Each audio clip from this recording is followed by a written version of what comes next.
बिस्मिल्लाहिर्रहमानिर्रहीम, अस्सलामुअलैकुम and a very good morning. Good morning public में आपको खुशामदीद कहूँगी। मैं हूँ अरमला हसन। उम्मीद करते हैं आप बिल्कुल ठीक ठाक होंगे, मज़े में होंगे। वीकेंड आपका बेहतरीन गुजरा होगा। पीएसएल के मैचेस आप देख रहे होंगे। आज मैं बड़ी खुश हूँ। आज मुझे सुबह सुबह चाय मिली है, अच्छी चाय, क्योंकि हमारे जो इरफान भाई हैं, ही इज़ बैक। वो आज वापस आए हैं, तो अच्छी चाय का वो एक जो मसला है ना, वो मेरा हल हो गया है। और साथ मुझे आज बिस्किट भी मिले हैं, मैं इसके लिए डबल खुश हूँ। तो जनाब आगे बढ़ते हैं। और अच्छी चाय के साथ मूड भी अच्छा होता है, दिन का आगाज़ भी अच्छा होता है। पाकिस्तान सुपर लीग 11 सीज़न अगर आप लोग देख रहे हैं, उसको फॉलो कर रहे हैं, तो मुल्तान सुल्तान ने लाहौर में जो खेले गए मैच है, उसमें कोयटा ग्लैडिएटर्स को 6 विकेटों से शिकस्त दे दी है। टॉस जीतने के बाद जी मुल्तान सुल्तान ने बॉलिंग का फैसला किया और कोयटा ग्लैडिएटर्स ने पहले बैटिंग करते हुए 167 जो रन्स का हदफ है वो दिया। और कोयटा की जानिब से कैप्टन सऊद शकील ने 56 और हेमन जैकब्स ने 49 जो है रन्स की अहम इनिंग्स खेली। मुल्तान की बॉलिंग में मोहम्मद नवाज ने 3 और अरफात मिन्हास ने 2 विकेट्स हासिल की, जिससे कोयटा की टीम मुकर्रर हदफ तक पहुंचने से कासिर रही। जवाब में मुल्तान सुल्तान ने 167 का टारगेट 18 ओवर में सिर्फ 4 विकेटों के नुकसान पर हासिल कर लिया। और शायकीन की तरफ से सबसे ज़्यादा स्टीव स्मिथ ने तवज्जो ली और शान मसूद की जो बैटिंग है उसके ऊपर सबकी नज़रें रही, जिन्होंने रिस्पेक्टिवली 53 और 46 रन स्कोर किए और शानदार इनिंग्स खेली। साहबजादा फरहान ने भी 32 रन का अहम ताउन दिया। और कोयटा की जानिब से अगर बात की जाए तो हसन नवाज ने 2 खिलाड़ियों को आउट किया। सो ये जो जीत है मुल्तान सुल्तान के लिए इवेंट के अंदर एक कहले एक मजबूत कदम भी है और टीम की फॉर्म को मज़ीद मुस्तहकम कर रही है। इस पर हम ज़रा तज्जिया लेंगे। सैयद हैदर हमारे साथ मौजूद हैं, स्पोर्ट्स एनालिस्ट हैं, उनको खुश आमदीद करेंगे। Thank you very much Haider साहब, बहुत शुक्रिया। I hope you are doing well. सबसे पहले तो कल के मैच पे मैं आपका तज्जिया चाहूँगी। मुल्तान सुल्तान की ये जो जीत है और कोयटा ग्लैडिएटर्स की फॉर्म ओवरऑल कल के मैच पे आपका क्या एनालिसिस है? मुल्तान सुल्तान बहुत अच्छा खेल रही है शुरू से, पहले दिन से अपना टूर्नामेंट, और खासतौर से उनका ओपनिंग स्टैंड जो है वो बहुत अच्छा है। साहबजादा फरहान और स्टीवन स्मिथ दोनों बड़ी अच्छी फॉर्म में हैं। स्मिथ तो खैर बड़े एक्सपीरियंस हैं, और साहबजादा फरहान पिछले वर्ल्ड कप से बड़ा अच्छा खेल रहे हैं, वहाँ उन्होंने सेंचुरियाँ की। फिर उसके बाद अभी उन्होंने बड़ी अच्छी बैटिंग की। तो मुल्तान सुल्तान, हर टीम की जो भी ओपनिंग अगर अच्छी चलती है तो मिडिल ऑर्डर जो है ऑटोमेटिकली उनका चार्ज हो जाता है। तो इसलिए मुल्तान सुल्तान जो है उसने 4 मैच खेल के 3 मैच जीत भी लिए हैं, और परफॉर्मेंस उनकी जो है वो अब तक जो है तमाम टीमों में सबसे अच्छी रही है।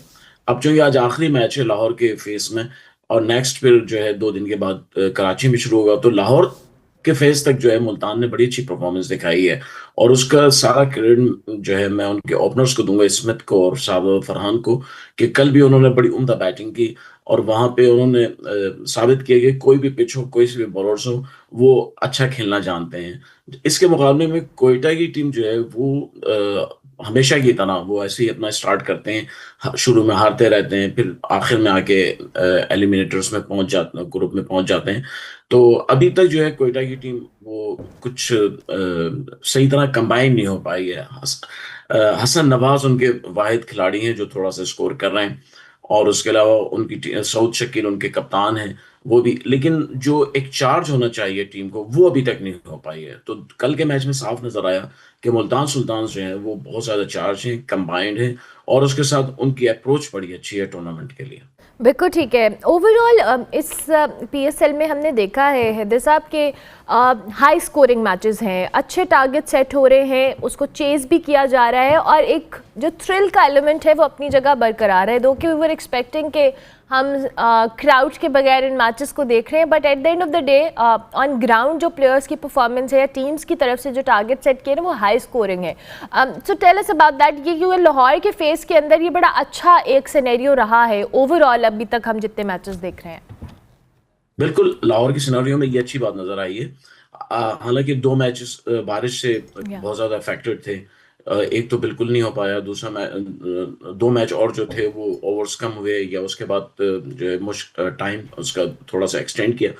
तो ऑल टुगेदर अगर आप देखें तो लाहौर का फेस जो है बड़ा अच्छा रहा है टीमों के लिए, और बैटिंग ने क्लिक किया है सारे मैचेस में। ऐसा नहीं है कि किसी भी मैच में ऐसा हुआ है कि बॉलर्स ने डोमिनेट किया हो, बैटर्स ने डोमिनेट किया। और ये बड़ी अच्छी बात है। इसका मतलब ये है कि आप जब शुरू से ही टूर्नामेंट की शुरू से ही बैटिंग डोमिनेट करना शुरू करें तो देखने वालों को भी मजा आता है। अनफॉर्चुनेटली इस वक्त स्टेडियम में लोग नहीं हैं जो देख सकें, लेकिन जो घरों पे टीवी में देख रहे हैं उनको मजा आ रहा है कि बैटिंग हमेशा T20 क्रिकेट जो बैटर्स की एक क्रिकेट मानी जाती है, और लोग भी यही देखना चाहते हैं। तो लाहौर की फेस में मेरे ख्याल से PSL की मैनेजमेंट इस बात में कामयाब हुई है। कोई ऐसा सिनारियो ना बने कि बैटर्स नाकाम हो, बॉलर्स जो है वो मैच मैच को जल्दी खत्म कर दें। तो हर जाविये से PSL का ये पहला फैज जो है वो काफी पब्लिक को मैं समझता हूँ पसंद आया होगा, और पब्लिक जो है उससे महसूस हुई होगी, क्योंकि छक्के चौके लग रहे हैं और जो बैट्समैन है वो अच्छी बैटिंग कर रहे हैं। बिल्कुल ठीक है। What should we expect from Karachi, because Karachi stadium के अंदर अब ये मैचेस होने जा रहे हैं आइंदा आने वाले दिनों में, सेकंड फेज़ वहाँ पे होगा। सो वहाँ की विकेट या हम पिच ओवरऑल उससे क्या एक्सपेक्टेशंस रखें माजी के एक्सपीरियंसेस को देख के? कराची भी मिला जुला रहता है हमेशा। कराची की विकेट पे बॉलर्स को कोई ऐसी खास मदद नहीं मिलती है। कभी कभी ऐसा होता है कि ड्यू फैक्टर जो है उसकी वजह से दूसरी इनिंग में जो टीम बॉलिंग कर रही होती है उसको प्रॉब्लम हो जाती है। बॉल गीला हो जाता है, गीला होने की वजह से ब्रेक नहीं होता है, और सही तरीके से बॉलर की ग्रिप में नहीं, हाथ में नहीं आता है, तो उस वजह से बॉलर जो है वो बॉल पे कंट्रोल नहीं कर पाते हैं। तो कराची में भी बैटिंग इतनी मुश्किल नहीं होगी, लेकिन बॉलिंग जो है सेकंड फेज में अभी इस वक्त मुझे नहीं पता कि कराची में कितना ड्यू फैक्टर है, लेकिन जो टेम्परेचर है उसके हिसाब से कुछ ना कुछ ड्यू जरूर होगा वहां पे। तो लाहौर के मुकाबले में कराची में अब जो भी टीम टॉस जीतेगी वो चाहेगी कि हम पहले बॉलिंग कर लें बाद में बैटिंग करें। हालांकि लाहौर में भी ये हुआ, ज्यादातर टॉस जीत कर लोगों ने बॉलिंग की है, लेकिन कराची में तो फर्स्ट चॉइस उनकी यही होगी। दूसरी बात ये है कि कराची में जो स्टेडियम है वो लाहौर के मुकाबले में थोड़ा सा बड़ा है। इसका मतलब ये है कि जो लाहौर में आसानी से छक्के लग रहे थे, अब कराची में जो है थोड़ा सा बैट्समैनों को ज्यादा मेहनत करनी पड़ेगी। और तीसरी बात ये है कि कराची की पिच जो है उस पर डबल पेस कभी कभी होता है, यानी स्पिनर्स जो हैं उनके लिए थोड़ा सा एज होता है। कभी कभी गेंद जो है वो डबल पेस होने की वजह से ग्रिप होती है और बैट्समैन को थोड़ी सी मुश्किल पेश आती है। तो ये सारी चीजें सिर्फ उसी वक्त होंगी जब ये देखना है कि विकेट पिच कौन सी इस्तेमाल हो रही है। अगर हर रोज एक नई पिच यूज की तो ये मुमकिन नहीं है। कम से कम 12 या 14 मैचेस हैं तो आप रोज नहीं कर सकते। इसका मतलब ये है कि तीन तीन या चार पिचेस हैं वहां पे नेशनल स्टेडियम में, कराची में। तो एक पिच कम से कम 2 या 3 मैचों के लिए यूज होगी, तो तीसरा मैच जो होगा उसमें स्पिनर्स जो हैं वो डोमिनेट करेंगे। अच्छा, ओके, ठीक है। अच्छा, एक और चीज़ जो कि मैं आपसे ज़रूर जानना चाहूँगी एज एन एनालिस्ट, इस सीज़न में हम दो नई फ्रेंचाइजेस को देख रहे हैं, Hyderabad Kingsman and Windies. Hyderabad Kingsman में हमने देखा कि कुछ उनकी बड़ी क्रिटिकल कह लें या चैलेंजिंग सिचुएशन रही है इस फ्रेंचाइज की अब तक इस PSL में। इन दोनों टीम्स, न्यू टीम्स की इंडक्शन से आपको क्या लगा कि मोमेंटम में क्या फ़र्क आया PSL की, और इनको जो एडजस्ट करना है अभी इस लीग के साथ उसमें कितना टाइम रिक्वायर्ड होगा? और हम हमेशा से बात कर रहे हैं कि लाहौर कलंदर्स ने भी बहुत टाइम लिया था जेल इन करने के लिए। देखिए, जब नई टीम बनती है तो थोड़ा सा कॉम्बिनेशन मुश्किल होता है। रावलपिंडीज जो हैं उनका भी ये प्रॉब्लम है, लेकिन रावलपिंडीज में कुछ अच्छे प्लेयर्स हैं, वेल एक्सपीरियंस प्लेयर्स हैं। रिजवान हैं, बहुत अरसे से क्रिकेट खेल रहे हैं, उनको पता है कैसे मैनेज करना है। लेकिन हैदराबाद किंग्समैन, एक तो कप्तान उनके बिल्कुल पहली दफा क्रिकेट खेल रहे हैं पाकिस्तान में, और T20 क्रिकेट भी वो खेलते नहीं है। जबरदस्ती उनको ला के कप्तान भी बना दिया है, खिलाया जा रहा है। तो मैं समझता हूँ ये ज्यादती हुई है। उनको कप्तान ना बनाते, किसी और को बनाते, लेकिन उनके पास कोई सीनियर प्लेयर भी नहीं था हैदराबाद के पास। दूसरा हैदराबाद का प्रॉब्लम ये है कि हैदराबाद की जो बैटिंग है वो क्लिक नहीं कर पा रही है अभी तक। साइम अयूब सबसे महंगे प्लेयर थे और वो परफॉर्म नहीं कर पा रहे हैं। तो साइम की फॉर्म के ना होने की वजह से लाबुशैन उनके वो T20 क्रिकेट को ज्यादा समझते नहीं है। तो ये 2-3 फैक्टर हैं जो उनको परेशान कर रहे हैं। हालांकि गिलेस्पी जैसा कोच है उनके पास, बड़ा अच्छा प्रोफेशनल कोच है, बिग बैश लीग में कोचिंग करता है, पाकिस्तान नेशनल टीम की कोचिंग करता रहा। तो इतना ज्यादा चीजें खराब नहीं है जितना कि मैनेज करने में उनको प्रॉब्लम हो रही है। तो पहला साल है, कॉम्बिनेशन का प्रॉब्लम है, एक दूसरे को समझने की थोड़ी सी प्रॉब्लम होती है, लेकिन आहिस्ता आहिस्ता मैं समझता हूँ अब जो कराची का फेज शुरू होगा उसमें शायद हो सकता है कि हैदराबाद थोड़ा सा डिफरेंट नजर आए, और रावलपिंडी के पास अच्छे प्लेयर्स हैं, तो रावलपिंडी की टीम जो है वो भी मैं समझता हूँ आगे कुछ अच्छे परफॉर्मेंस दिखाएगी। बिल्कुल ठीक है। Thank you very much Haider साहब, बहुत शुक्रिया। सैयद हैदर हमारे साथ मौजूद थे, स्पोर्ट्स एनालिस्ट, पीएसएल के ऊपर अपना तजिया देते हैं। ब्रेक लेते हैं, ब्रेक के बाद वापस आते हैं।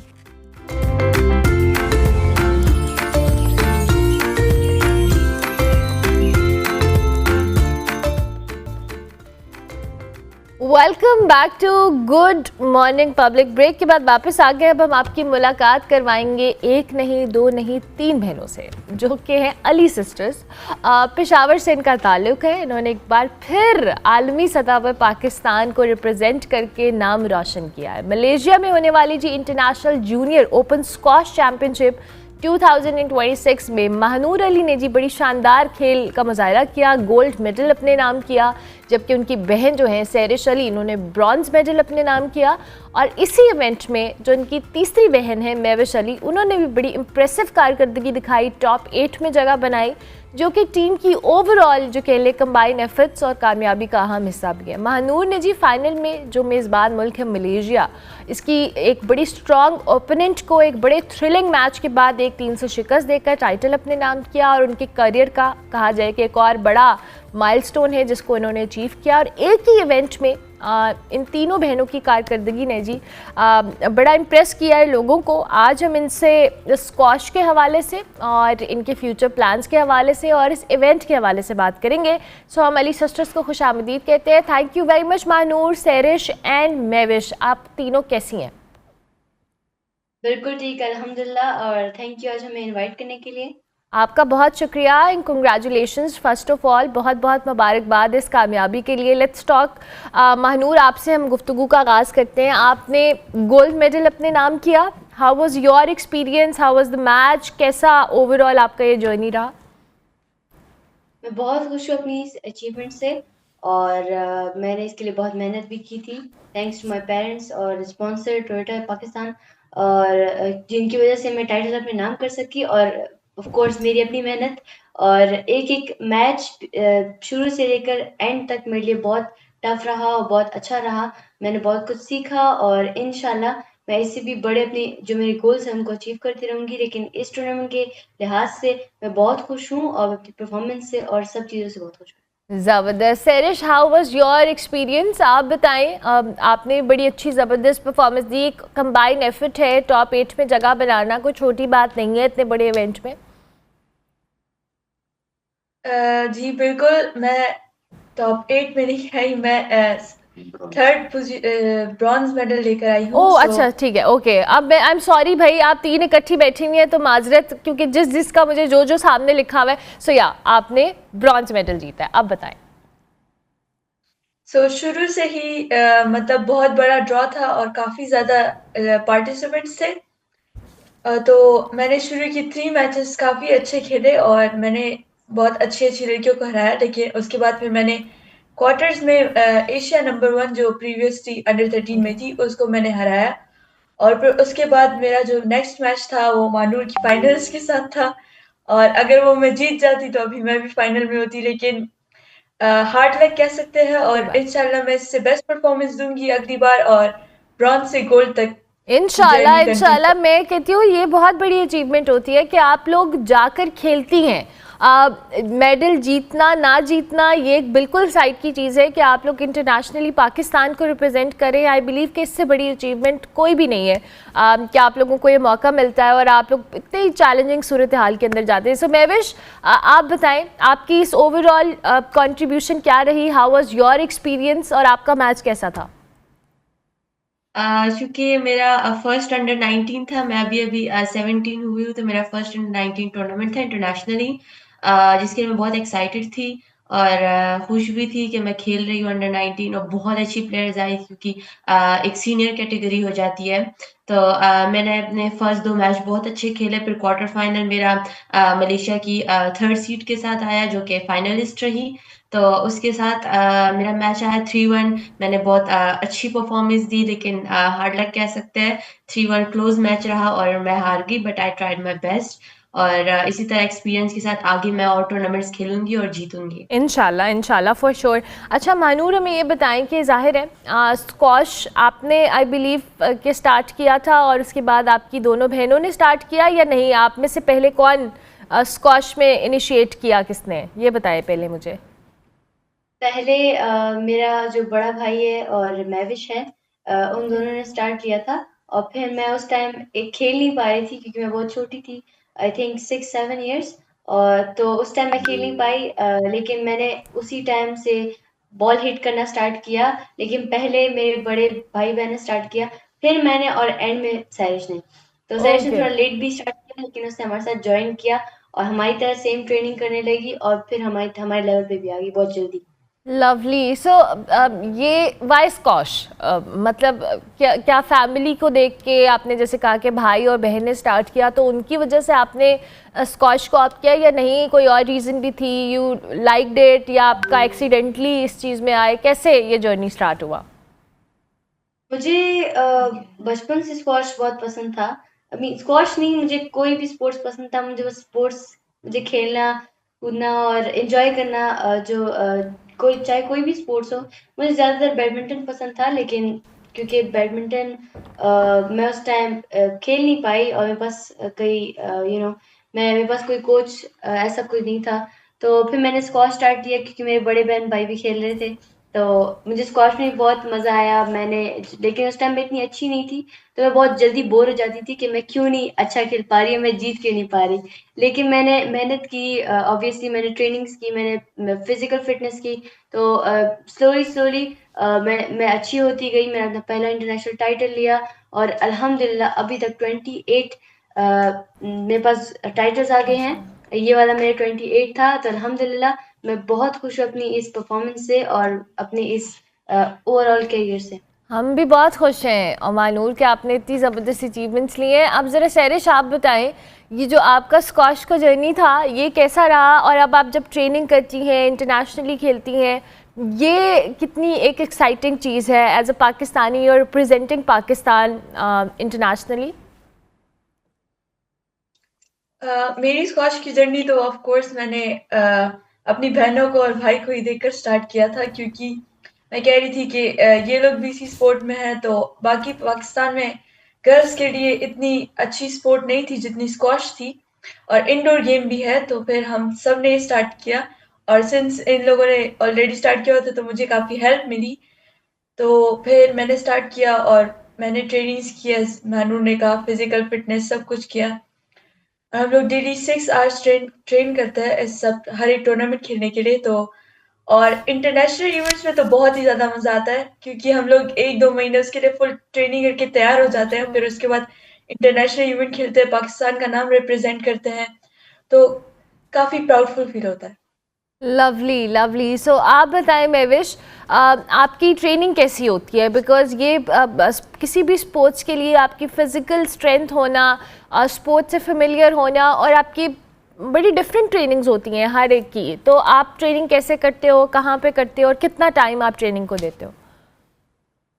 हम तो ट्रेनिंग पेशावर में ही करते हैं और स्टार्टिंग हमारी सुबह से होती है, क्योंकि मेरा कॉलेज होता है तो मैं सुबह ट्रेनिंग कर लेती हूँ, जैसे फिटनेस हो गई, या फिर मैं कोर्स सेशन कर लेती हूँ which is about like 2 hours something. और उसके बाद फिर मैं स्टडी करती हूँ सारा दिन, फिर वापस आके मैं लंच करती हूँ और रेस्ट करती हूँ, और फिर शाम में मैं 3 घंटे और खेलती हूँ, 5 टू 8 समथिंग। तो इसी तरह मेरा रूटीन चलता रहता है। और रमज़ान की जो वो था रूटीन जो था हमारा, वो बहुत टफ था, क्योंकि आप हाइड्रेट नहीं होते, आपकी डाइट पूरी नहीं होती। तो उसके दौरान जो हमने रमज़ान में 1 महीना ट्रेनिंग करने के बाद हमने टूर्नामेंट खेले, बहुत बड़ी बात होती है, बिकॉज़ यहाँ जितने प्लेयर्स थे उनके चूँकि रोज़े नहीं थे और उनका रमज़ान नहीं था, बट हमने बहुत टफ ट्रेनिंग की, और फिर डाइट भी हमारी अच्छी नहीं थी। और चूँकि क्योंकि इस तरह टाइमिंग भी डिफरेंस था। I'm तो sure. हाँ, इतनी ट्रेनिंग के बाद अगर हम ये टाइटल लें, so it's a big thing for us. Absolutely, I so agree with that. So अब मुझे ये बताएं, honestly मानूर, सबसे अच्छा कौन खेलता है स्क्वॉश? Honestly बताना है आपने तीनों में से। आई थिंक क्योंकि मैविश बड़ी है और उसने फर्स्ट स्टार्ट किया तो उससे एक्सपीरियंस ज़्यादा है। हाँ। तो मैं कहूँगी कि फैक्ट्स पे जाए तो वो ज़्यादा अच्छा खेलती है, लेकिन मैं और सैरिश भी अपने अपने लेवल पे बहुत अच्छा जा रहे हैं और अपनी कैटेगरी के मुताबिक हम बहुत अच्छा खेल रहे हैं। आई थिंक ये मैंने बिल्कुल लाइटर नोट पे सवाल किए, इसमें बिल्कुल कुछ वो नहीं है कि मैं आप दो तीनों से कहूँगी कि अच्छा आप रेट करें, बट आई रियली वांट कि मुझे ये बताएं कि आप तीनों ने कभी आपस में कम्पीट किया है किसी टूर्नामेंट में?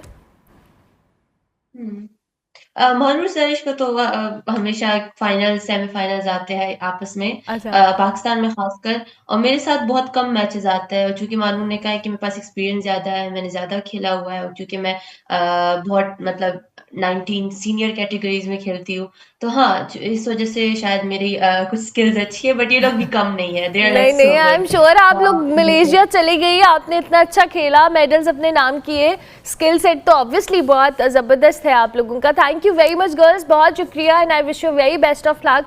आप लोग इसी तरह से अच्छा खेलें, पाकिस्तान को रिप्रेजेंट करें और पाकिस्तान का नाम रोशन करें। महानूर, सैरिश और मैविश, अली सिस्टर्स हमारे साथ मौजूद थी। हम ब्रेक लेते हैं, ब्रेक के बाद वापस आते हैं।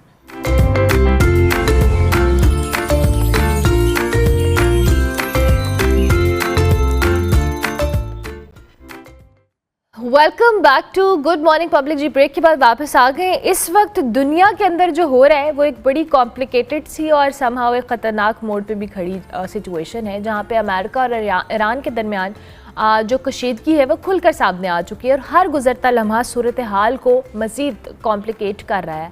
हालिया पेशरफ्त में जी अमेरिकन सदर ने ईरान को 48 आवर्स का अल्टीमेटम दिया है कि वो आबनाए हुर्मुज़ को फौरी तौर पर खोले, बसूरत दीगर ईरान के अहम इंफ्रास्ट्रक्चर पर हमले किए जाएंगे और इस डेडलाइन को मखसूस वक्त यानी मंगल रात 8 बजे जो अमेरिकन टाइम है उस वक्त तक महदूद कर दिया गया है।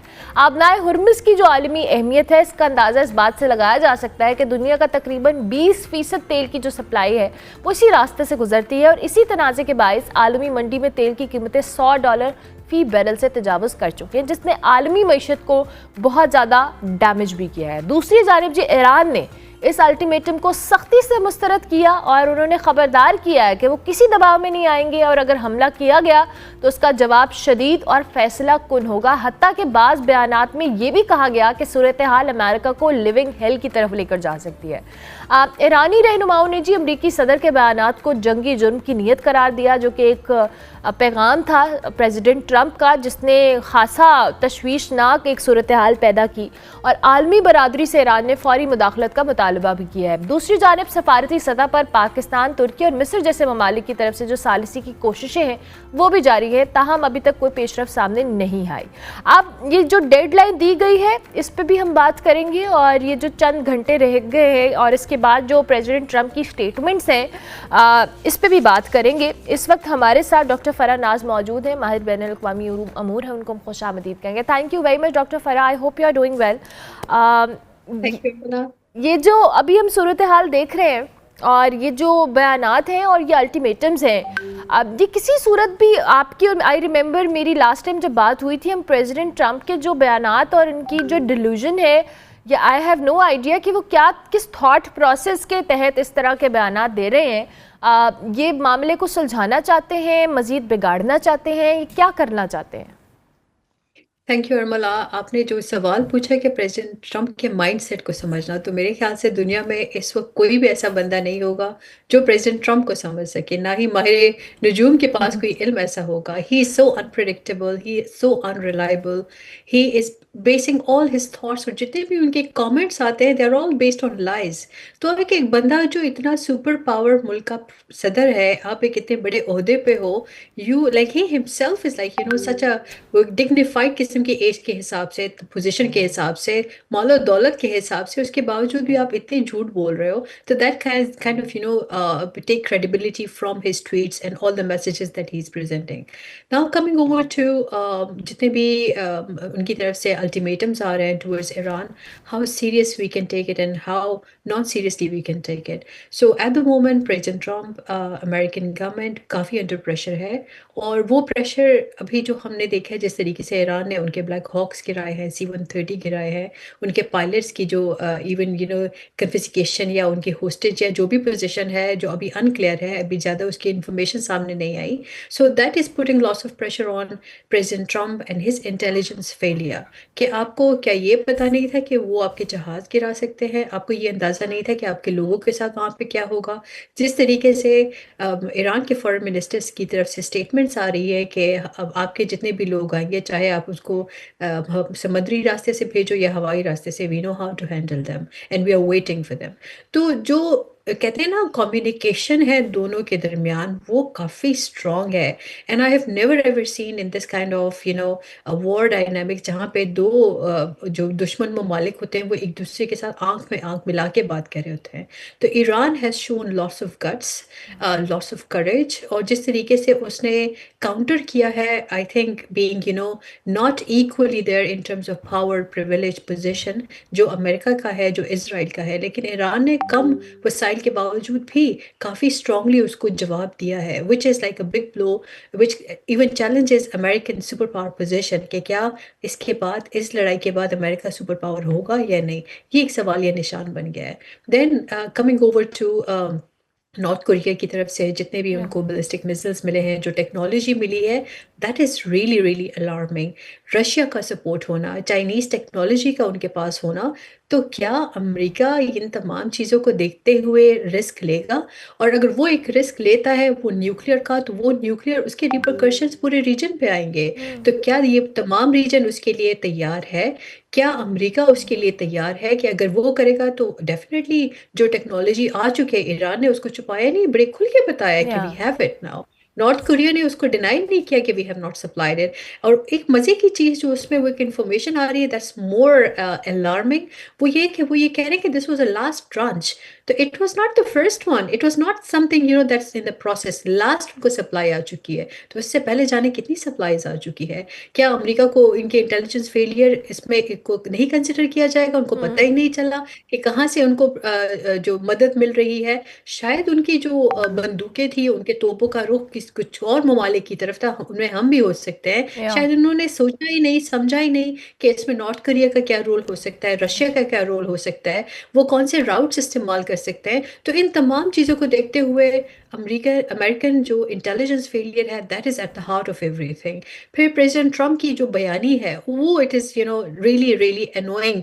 ऑल दी जो जितने भी वॉर डायनामिक्स है उसको अफेक्ट कर रहा है.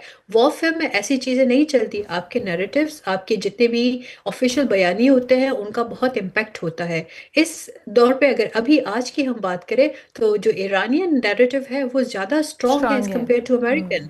Yeah, so that kind of makes me think more about, is America still a superpower? Can we declare Trump as the head of the superpower country?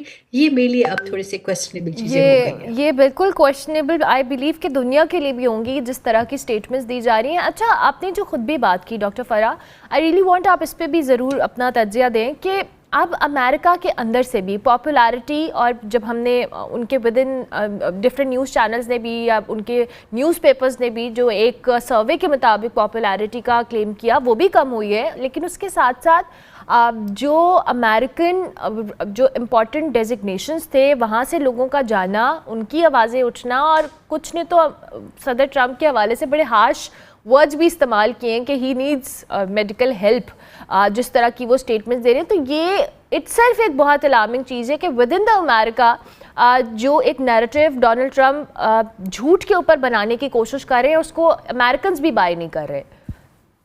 देखिए अर्मला, आपने बहुत खूबसूरत बात कही कि जो सोशल मीडिया पे प्रेसिडेंट ट्रम्प के कमेंट्स आ रहे हैं कि क्या उनको एक मेंटल हेल्थ या कोई काउंसलिंग की ज़रूरत है. मेरे ख्याल से उनको है.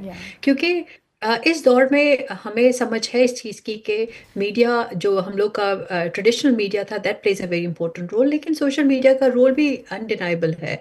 तो इसमें तमाम वर्ल्ड लीडरशिप का सोशल होना ये बुरी बात नहीं है, लेकिन आप किस हद तक सोशल हो रहे हो, ये तो पागलपन है.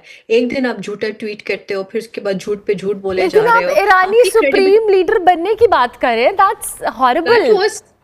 I think that was the peak of it, जो उनके झूठ की वो जो कहते हैं ना लिमिटेशन नहीं थी जो उन्होंने कहा। फिर उसके बाद जो उन्होंने कहा कि हमें उन्होंने तोहफा दिया है, फिर वो तोहफा को पाकिस्तान की तरफ तोपों का रुख किया कि चलो ईरान चलते चलते एक दो मिसाइल्स इन पे भी मार गिराओ। तो वो तो अच्छे है कि हमारे अपने ताल्लुकात अच्छे हैं। ईरान इज़ अवेयर ऑफ कि पाकिस्तान उसमें फैसिलिटेटर का रोल अदा कर रहा है to bring peace between the two of them, rather than कि वो उसमें कोई वॉयलेटर का रोल प्ले कर रहा है। पाकिस्तान की न्यूट्रलिटी, पाकिस्तान की जो स्ट्रॉन्ग डिप्लोमेटिक पोजीशन है, I think that's something really speaking volume about Pakistan position और उनके फॉरेन ऑफिस का स्टेटमेंट।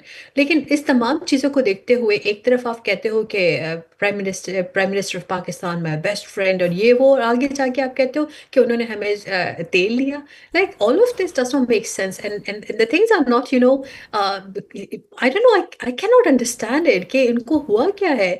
एक चीज़ हो सकती है कि शायद उनकी डेस्परेशन इतनी ज़्यादा हो गई है, उनको समझ नहीं लग रही है, तो वो जो instead of to like people to to focus on the war, वो उनके जो गलत सलत ट्वीट्स है उसके उस पर फोकस कर रहे हैं, उस पर कमेंट्स कर रहे हैं, and probably he has achieved his purpose that even today we are talking about all his lies. Yeah. लेकिन actually what they are doing, they are जो अल्टीमेटली मुझे नजर आ रहा है that's the use of nuke, जो उनके लिए डिजास्टर होगा if they even dare to try it. अब उनके पास, ईरान के पास जो कहते हैं ना रीच एक्सेसिबिलिटी आ चुकी है, यूरोपियन कंट्रीज को वो टारगेट कर सकता है, even certain territory of America को भी टारगेट कर सकते हैं। ईरान, इसराइल की तो बात गई गई, मतलब इसराइल तो है ही है, लेकिन उसके साथ साथ उसके जो उसके आउटस्कर्ट्स हैं वो भी तमाम इफेक्ट हो रहा है। तो who is going to pay the cost for all of this, और this will ultimately leads towards a nuclear war, क्योंकि between all countries definitely North Korea भी अपने मिसाइल ले लेके फिर रहा है, कोई उसके साथ खेल नहीं रहा है, Yeah. तो वो भी खेलने की थोड़ी कोशिश करेगा।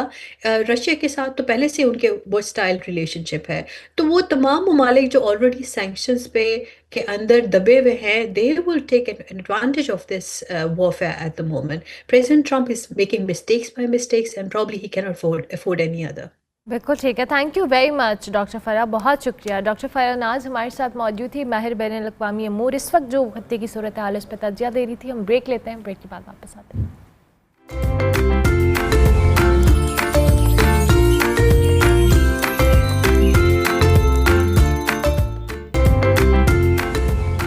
Welcome back to good morning public जी। ब्रेक के बाद वापस आ गए। अब हमारे साथ मौजूद है पाकिस्तान के हवाले से अगर बात करें तो चंद ख़ास आर्टिस्ट और समाजी रहनुमाओं में से एक आमना मवाज खान, जो कि न सिर्फ एक मुमताज़ क्लासिकल डांसर भी हैं, थिएटर आर्टिस्ट भी हैं, बल्कि एक समाजी शऊर रखने वाली विमेन राइट्स एक्टिविस्ट भी हैं, जिन्होंने अपने फ़न और आवाज़ को एक बड़ी स्ट्रॉन्ग तरीके से उसको ज़रिया बनाकर माशरती जो चैलेंजेस हैं, जो अदम मसावात है सिनफ़ी और नौजवानों के मसाइल के हवाले से भरपूर काम किया है। वो विमेन डेमोक्रेटिक फ्रंट के साथ ख़वातीन की तालीम हो, हकूक़ हो और माशरती शऊर है उसको फ़रोग़ देने में भी बहुत ज़्यादा एक्टिव नज़र आती हैं।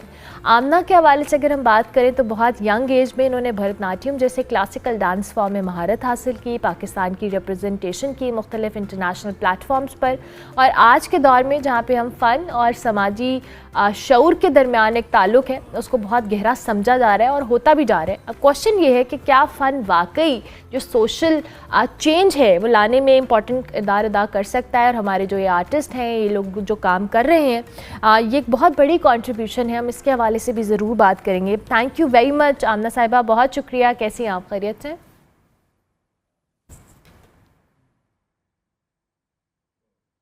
आमना, आपको मेरी आवाज़ आ रही है? थैंक यू, मेरी आवाज़ आ रही है? सॉरी। बिल्कुल आ रही है। कैसी हैं आप, खैरियत से? जी, आ रही है। थैंक अच्छा जी, थैंक यू। आप कैसी हैं? बिल्कुल ठीक, थैंक यू वेरी मच आमना। आमना, मुझे थोड़ा सा अपने इस जर्नी के हवाले से बताएं, बिकॉज आपने यंग एज में एक आर्ट फॉर्म को सीखा, फिर सिखाया भी, पाकिस्तान को रिप्रेजेंट भी किया, और अब आप एक एक्टिविस्ट भी हैं। ये जो साथ साथ आप पैरेलल लेके चल रही हैं, ये कैसा एक्सपीरियंस है अब तक का? Thank you. आपने शुरू में जो कहा, आई थिंक ये काफ़ी ज़रूरी नुक्ता है कि लोगों को लगता है कि ये फ़न तो ऐसे ही फ़न, इंग्लिश वाला फ़न है, लेकिन अगर हम देखें तो दुनिया भर में जो हमारी रियासतें हैं, वो जो जैसे हॉलीवुड हो गया, बॉलीवुड हो गया, इवन एंटरटेनमेंट को देखें तो ये हुकूमतों में और बिग बिजनेस इसमें बहुत पैसा डालती हैं। और जो यूथ है और जो लोग हैं उनके जहन तब्दील करने में बहुत इसका एक हाथ है। अगर हम जैसे सुपरमैन या स्पाइडरमैन ये सारे इन कॉस्ट्यूम्स को भी देखें ना, तो ये अमेरिकी झंडे के फ्लैग्स हैं। तो हमें लगता है कि हल्का है, लेकिन ये एक्चुअल ब्रेन वॉश करते हैं हमारे लोगों को और पूरी दुनिया के लोगों को। तो जो आर्ट और एंटरटेनमेंट है उसी से ही पूरे मुआशरत के जो साइकोलॉजी है, जो नफ्सियात है, उसको तब्दील करने में बड़ा हिस्सा रखता है। बिल्कुल ठीक है। सो आपका ये जर्नी कैसा था आमना, आपने जब स्टार्ट किया और अब तक आपने क्या difference over the time feel किया कि लोगों के अंदर जो अवेयरनेस है, और इस हवाले से कि आर्ट हो या आर्टिस्ट हो वो एक नैरेटिव बिल्ड करता है समहाउ, जिस पे आपने भी बात भी की। आई थिंक मेरे लिए तो थोड़ा सा, क्योंकि मेरा तबकाती एक प्रिविलेज है, उस तरह से जो मे बी बहुत सारी ऐसी औरतें हैं जिनके लिए ये जो फैमिली सपोर्ट है वो आसानी से ना मिलता। तो इस तरह से आई थिंक कि मैं शुक्रगुजार हूँ कि आई वॉज एबल टू इस फन को आगे मैं ले सकूँ। तो मेरे लिए काफ़ी दिलचस्प रहा है, क्योंकि पाकिस्तान जैसे समाज में जहाँ पे बहुत कदीम किस्म की एक हमारी तहजीब इतनी कदीम है और इतना भरा हुआ है इतनी कहानियों के साथ, और साइंस पूरा है इन पूरे जो हमारे डांस फॉर्म्स, हमारे मौसीकी के फॉर्म्स, थिएटर, लेकिन फिर वक्त के साथ उसको इतना हमने साइडलाइन किया हुआ है, और अपने आप को भी हमारे अपने भी फन को हम समझते हैं कि ये तो बैकवर्ड है। और फिर हम वेस्ट को देखते हैं और हम सोचते हैं अच्छा मुझे बैले सीखना है या मुझे हिप हॉप सीखना है, लेकिन यहाँ के जो स्टाइल्स हैं उनको हम घास ही नहीं देते। तो मेरे लिए काफ़ी दिलचस्प रहा है, क्योंकि लोग सोचते हैं कि ओके इस तबके की लड़की ये क्यों कर रही है। तो और फिर इन्हीं चीज़ों को साथ लेके चलना, कि जैसे अगर कोई मुजाहिरा हो और जहाँ पे औरतों का के हकूक की बात हो, तो फिर इसी फन को यूज़ करना। अक्सर लोग कहते हैं ये तुम कैसे करोगी, बिकॉज उनके जहन में तो वो मुजरा डांस या उस तरह का एक डांस का तस्वुर होता है। लेकिन जब वो देखते हैं कि इसी रक़्स से आप कहानी बता सकते हैं, एक बहुत कॉम्प्लेक्स ख्याल को आप बयान कर सकते हैं अपनी हरकत के साथ, तो फिर मेरे लिए दिलचस्प बात है। I am sure. नहीं, आई बिलीव कि आपने बहुत अच्छी बात की है कि हम हमेशा से जब इंटरनेशनली बहुत सारी चीज़ों को प्रैक्टिस होते हुए देखे, हम उन ट्रेंड्स को फॉलो करने की कोशिश करते हैं कि जी हमने हिप हॉप सीख लेना है, हमने बैले डांस सीख लेना है, या हमने कंटेम्प्रेरी सीख लेना है। बट क्लासिकल, कथक, ये सारी डांस फॉर्म्स हमारी कल्चर का हिस्सा रही हैं। अब आना मैं ज़रूर चाहूँगी, क्योंकि आपने जैसे हम बात भी कर रहे हैं कि ये बड़ा इंटरकनेक्टेड सा एक मामला है। एक आर्टिस्ट जो है वो एक एक्टिविस्ट भी है, तो ये बड़ी अच्छी चीज़ है कि वो अपने आर्ट को यूटिलाइज करते हुए कर रहा है। पाकिस्तान के अंदर हम देखते हैं कि एक्टिविस्ट होना भी एक बड़ा चैलेंजिंग काम है बहुत सारी चीज़ों में, बिकॉज़ हम बहुत जजमेंटल एज अ सोसाइटी हैं बहुत सारी चीज़ों को लेकर। हमने कॉम्प्लिकेट कर दिया इस टर्म को। उसकी सो एंड सो बहुत सारी रीजंस हो सकती हैं। What's your take on that? I think that's a very important question. एक तो फ़न के साथ साथ कोई भी इजहार, जैसे अगर हम इख्तिलाफ का भी इजहार करें तो उसको काफ़ी बहुत बुरी नज़र से देखा जाता है कि आप फिर मुल्क के ही खिलाफ हो अगर आप कुछ सवाल करो कि ये क्यों है ऐसा, या आप कहीं नाइंसाफ़ी देखो। जैसे आजकल इस्लामाबाद में जो इतने सारी जो कच्ची आबादियों को गिराने का एक प्लान बनाया है, एकदम से लोग यहाँ दहाइयों से रह रहे हैं और एकदम से उनको इलीगल कह रहे हैं।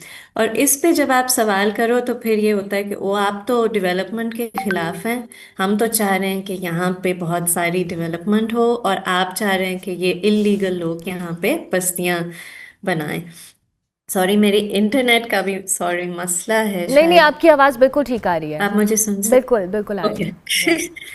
सो सो वो ही कि आई थिंक कि ये तो फेस करते हैं कि हम काफ़ी के, फिर स्पेशली आजकल जब ऑनलाइन एक्टिविज्म, बहुत सारे लोग फिर कहते हैं अच्छा, स्पेशली क्योंकि मैं जर्मनी में भी रहती हूँ, तो लोग कहते हैं आप फिर अगर जर्मनी में हैं तो आप यहाँ की क्यों बात करती हैं। लेकिन मुझे लगता है कि और जर्मनी में होती हैं तो वो कहते हैं आप पाकिस्तान क्यों नहीं जाती, आप इतना फ़लस्तीन के हक में बात कर रही हैं, तो आप तो यहूदियों के खिलाफ हैं। तो ये तो हर जगह ट्रेंड है, मुझे लगा सिर्फ यहाँ है, लेकिन वहां पे भी है कि लोग बहुत अपने आप को, जैसे घोड़ों को वो पहनाते हैं ना ब्लाइंडर्स, वो सिर्फ जो उन्हें सुनाया जाता है वही वो रिप्रोड्यूस कर रहे होते हैं। बिल्कुल सही। तो ये है इसीलिए। अच्छा, आपका काम इस हवाले से आमना किस हम कह लें डाइवर्स है, या आप एक स्पेसिफिक इशू के ऊपर अपनी ये चीज़ों को देखती हैं? जैसे मैंने ख़वातीन के साथ डिस्क्रिमिनेशन के ऊपर बात की, उनके हकूक़ के हवाले से बात की, आपने अपने ये जो एक्टिविस्ट के तौर पे जो आपका काम है इसको कितना डाइवर्सिफाई किया हुआ है? अच्छा, जब आई थिंक 2007 में एक रिश्ता बना, जो पाकिस्तान के लेफ्ट विंग बाएं बाजू के जो एक्टिविस्ट हैं उनके साथ एक ताल्लुक बना, तो फिर चीज़ों को काफ़ी एक तरह से इन अ होल पूरा देख के, जो शनाख्त के गिर्द पे नहीं सिर्फ कि औरत है या गरीब है या नॉन मुस्लिम है या मुस्लिम भी है लेकिन उसके साथ भी नाइंसाफ़ी हो रही है कहीं ना कहीं, तो उस तरह से आप एक पूरा सतह पे काइंड ऑफ स्ट्रक्चर पे आप देखते हो कि ये जो पूरे मुआशी जो नाइंसाफ़ी है उसको देखते हैं, उसकी जड़ क्या है, और वो है inequality.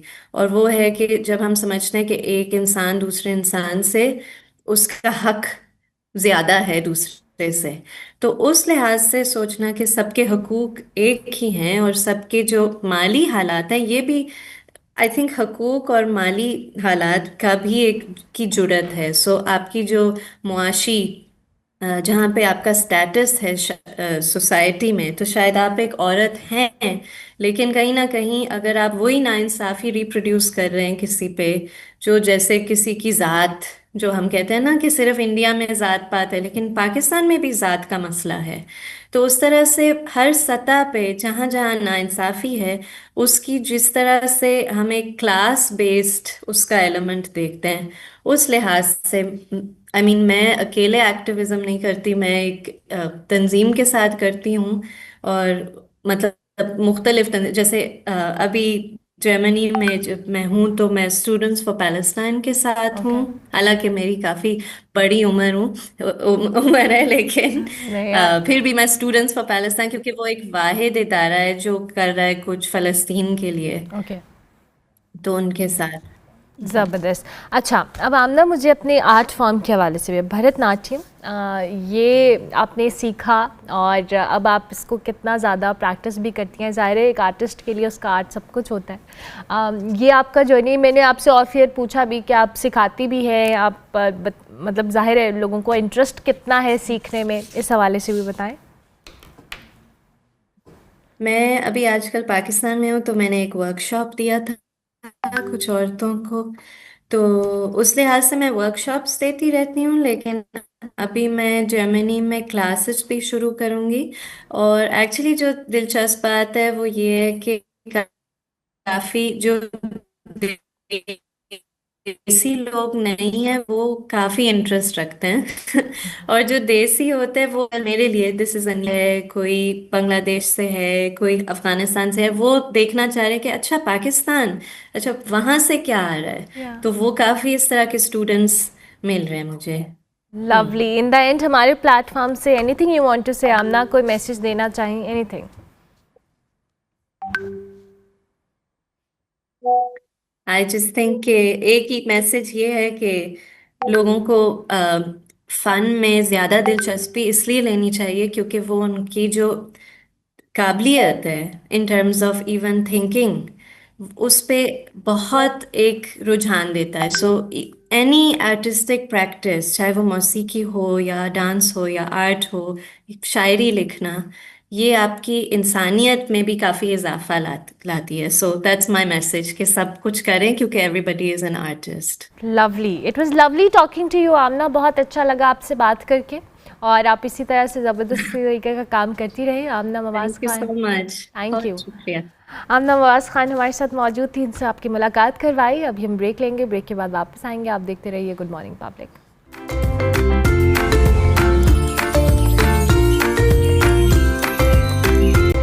Welcome back to good morning public. Program के आखिरी हिस्से में आपको खुश आमदीद कहेंगे। अब आपकी मुलाकात हम एक आर्टिस्ट से करवाएंगे। वैसे तो अब विद मॉडर्न वर्ल्ड, इंटीरियर्स, हम बहुत सारी चीज़ों को डिस्कार्ड करने पे आ जाते हैं, लेकिन सारा बड़ा ज़बरदस्त काम कर रही हैं जी। ये एक फर्नीचर रेस्टोरेशन आर्टिस्ट हैं जो कि पुराना जो फर्नीचर है उसको एक नई लाइफ देने का हुनर रखती हैं। अगरचे उन्होंने आर्किटेक्चरल इंजीनियरिंग की तालीम हासिल की है, मगर अपनी अमली ज़िंदगी में उन्होंने अपने दिल की आवाज़ सुनी और एक मुख्तलिफ रास्ता अख्तियार किया और DIY प्रोजेक्ट्स और फर्नीचर मेकओवर को बतौर इन्होंने एज अ हॉबी स्टार्ट किया था, जो आहिस्ता आहिस्ता इनकी आइडेंटिटी बन गया। और ना सिर्फ वो पुराने फर्नीचर को बड़ा खूबसूरत और कारामद अशया में तब्दील कर देती हैं, बल्कि अपने काम के ज़रिए लोगों को ये मैसेज भी दे रही हैं कि पुरानी चीज़ों को ज़ाया करने की बजाय आप उन्हें रीस्टोर भी कर सकते हैं, एक नया रूप दे सकते हैं। और सारा से हम बात करेंगे कि कब से उनका ये जर्नी स्टार्ट हुआ, कैसे हुआ। अस्सलाम वालेकुम सारा, थैंक यू वेरी मच। वालेकुम अस्सलाम, thank you so much for having me. Thank you so much सारा, मैं आपसे भी बात करती हूँ, साथ साथ हमने कहा आपकी डाइट पे भी बात कर लें। अब वैसे तो बड़ी अलार्मिंग एक सिचुएशन है जो आज हम आपसे रिपोर्ट या एक सर्वे भी शेयर करने वाले हैं कि ओबेसिटी ना सिर्फ मौजूदा सेहत के लिए ख़तरा है, बल्कि ये बच्चों के फ्यूचर को भी बहुत ज़्यादा इसका इम्पैक्ट आ रहा है। रोज़मर्रा के खाने हैं, स्नैक्स हैं, फिर हम जंक फूड है, ये सारा रुझान है बच्चों में जो ओबेसिटी है उसके बढ़ते हुए केसेस को बहुत ज़्यादा इंक्रीज़ भी कर रहा है। वर्ल्ड ओबेसिटी फेडरेशन की एक ताज़ा तरीन रिपोर्ट के मुताबिक 2040 तक 5 से 19 साल के तकरीबन 22 करोड़ बच्चे मोटापे का शिकार हो सकते हैं और तकरीबन 12 करोड़ स्कूल जाने वाले बच्चे दिल की बीमारियां हों, डायबिटीज़ जैसे जो बीमारियां हैं इसकी इब्तदाई अलामात ज़ाहिर करेंगे। सो बच्चों में ये जो ईटिंग हैबिट्स हैं इनको हेल्दी करना कितना इम्पॉर्टेंट है, और ये जो ओबेसिटी है ये बहुत सारी बीमारियों की जड़ है, इस बात को भी हमें आज एड्रेस करना है। समर मंजूर हमारे साथ मौजूद हैं, न्यूट्रिशनिस्ट, इनको भी हम खुशामदीद कहेंगे। Thank you summer, thank you so much, बहुत शुक्रिया आपका भी। आगाज़ हम सारा से करते हैं। ज़रा सारा, पुरानी चीज़ों को तो हम ऐसे आराम से डिस्कार्ड कर देते हैं, फर्नीचर पुराना हो गया, टूट गया, ख़राब हो गया, आपने ये आइडिया आपको कैसे आया, ये जर्नी कैसे स्टार्ट हुआ आपका? मेरी जर्नी ऐसे स्टार्ट हुई थी कि आई थिंक मदरहुड के बाद सारी औरतें एक फेज़ से गुजरती हैं जहाँ लॉस ऑफ आइडेंटिटी होती है। बिल्कुल, मैं भी बिल्कुल इसी फेज़ से गुजर रही थी और मैंने इस फेज़ से निकलने के लिए छोटे छोटे DIY प्रोजेक्ट्स घर में करने स्टार्ट किए थे। मैं अपने वॉल मेकओवर्स करती थी, घर में कोई भी चीज़ मुझे नज़र आती थी तो मैं उसका मेकओवर कर लेती थी। Then I move towards furniture. जब मैंने फर्नीचर पे काम किया तो मुझे ये प्रोसेस बहुत इंजॉयबल लगा। मैंने अपने घर की सारी चीज़ें जो मुझे मिलती थी, पुराना फर्नीचर, मैंने उसको मेकओवर करना स्टार्ट कर दिया। अपनी दादों का पुराना फर्नीचर निकाला, उसका मेकओवर स्टार्ट कर दिया। मैं अपनी सारी जर्नी, अपना सारा प्रोसेस इंस्टाग्राम पे डॉक्यूमेंट करती थी और फिर लोगों को भी काम अच्छा लगने लग गया, लोगों ने रीच आउट करना स्टार्ट कर दिया। वो भी अपने विंटेज पीसेस मुझे देते थे एंड देन मैं उन्हें रीस्टोर करके खूबसूरत बना के उन्हें वापस करती हूँ और इस तरह मेरी जर्नी अभी कंटिन्यू है। लवली। अच्छा साया, ये बड़ी आपने इंटरेस्टिंग बात बताई, बिकॉज नॉर्मली आपकी एजुकेशन बड़ी डिफरेंट है और ये जो आर्ट का शौक़ होता है ये आपके अंदर होता है और ये आप इसको विद टाइम अपने स्किल को पॉलिश कर सकते हैं, बट वाई मेकओवर्स और फर्नीचर रेस्टोरेशन? बिकॉज आप आर्ट फॉर्म में तो बहुत डाइवर्सिटी है। बिल्कुल ऐसा ही है।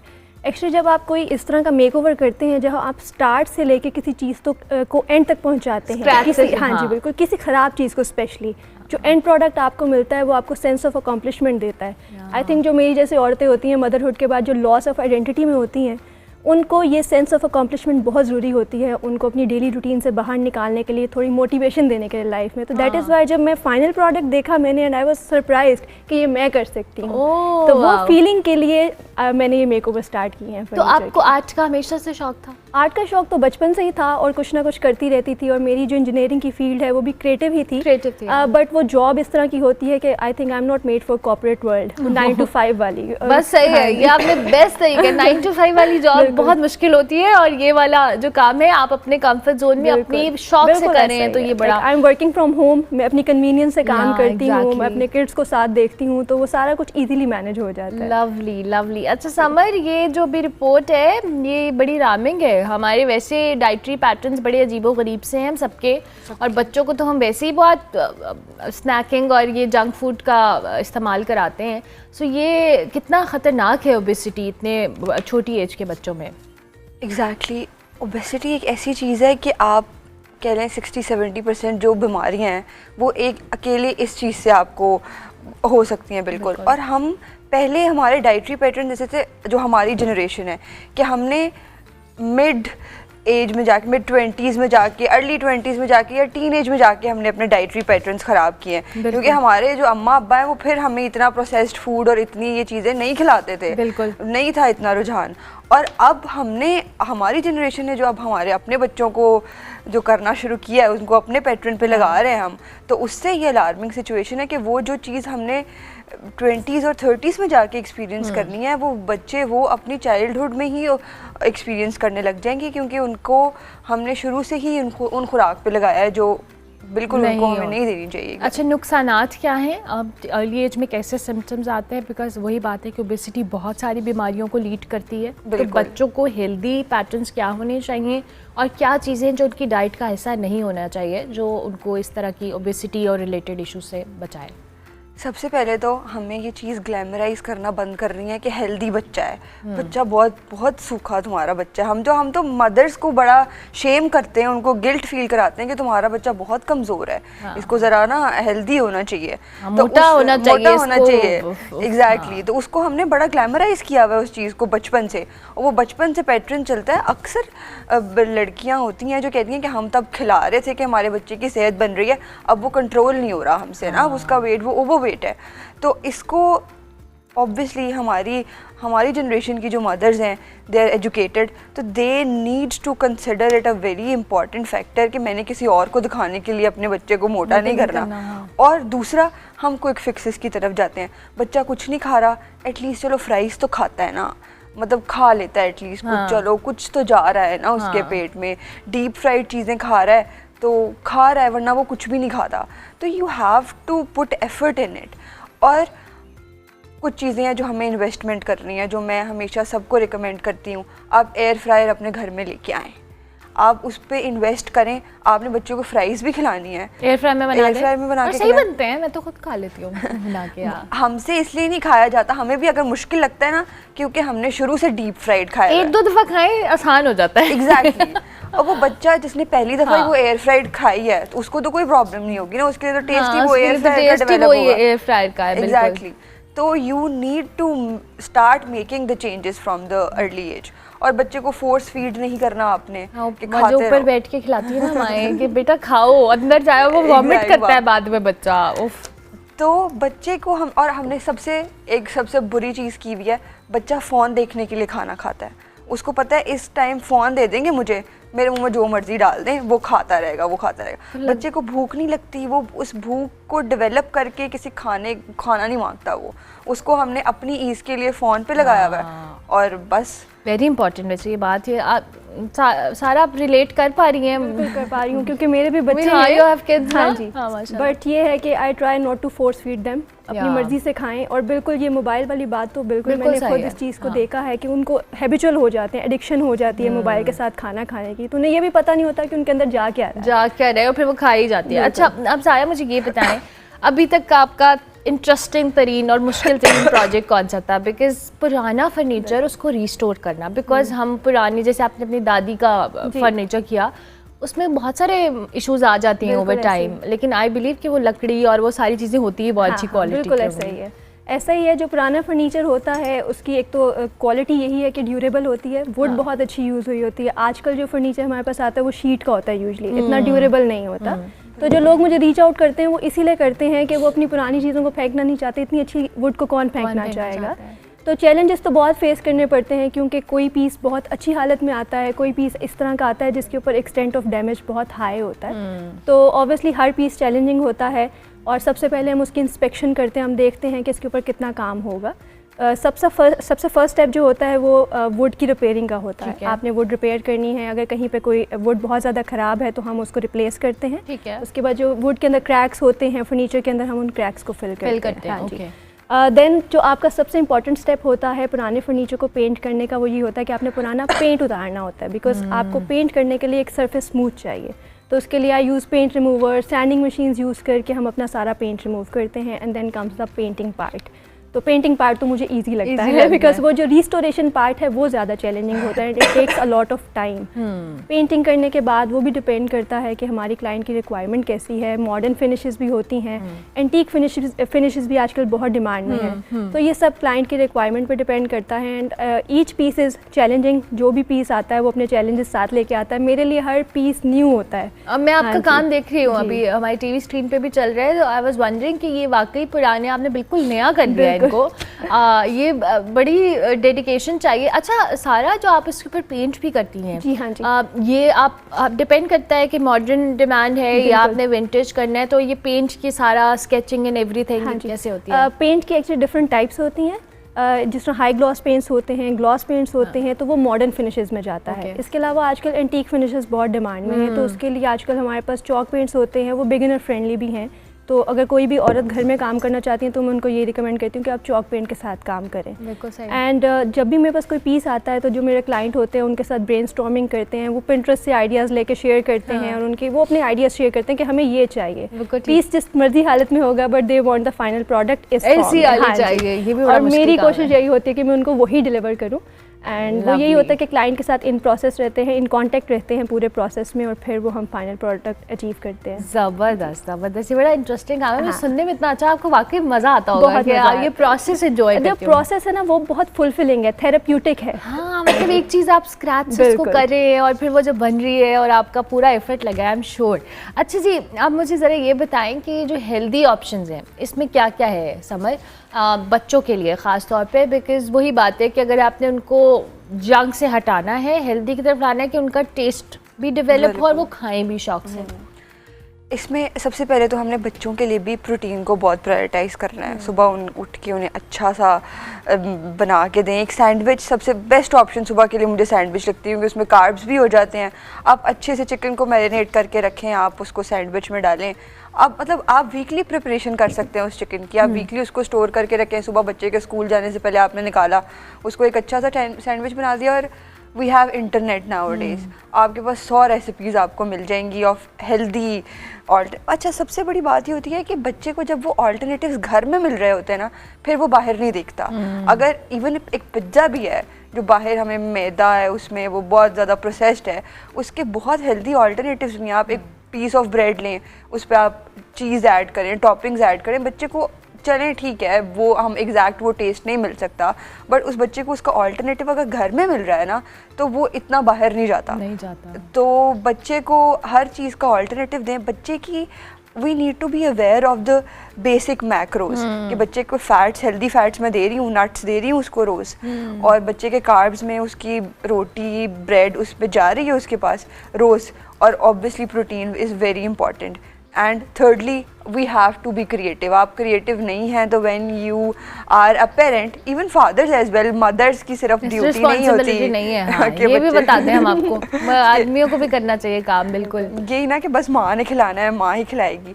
तो when you are a parent you have to be creative and you have to be aware कि आप अपने बच्चे को क्या खिला और रहे ये हैं। बड़ी अच्छी एक हैबिट है जो मुझे लगता है मेरे अब्बा मेरे अपने पोतों के साथ करते थे, नेफ्यूज़ के साथ, कि टेबल के ऊपर जब सब बैठ के खाना खाए और उस वक्त कोई फ़ोन, कोई गैजेट उनके पास ना हो, तो वो खाते भी शौक से थे और वो खा लेते थे, जो भी बना के सब्ज़ी बनी है वो भी खा लेते थे, बिकॉज वो अलग से बैठ के जो खिलाना है ना बच्चे को, वो बच्चा खाता ही नहीं है। तो you have to build a culture.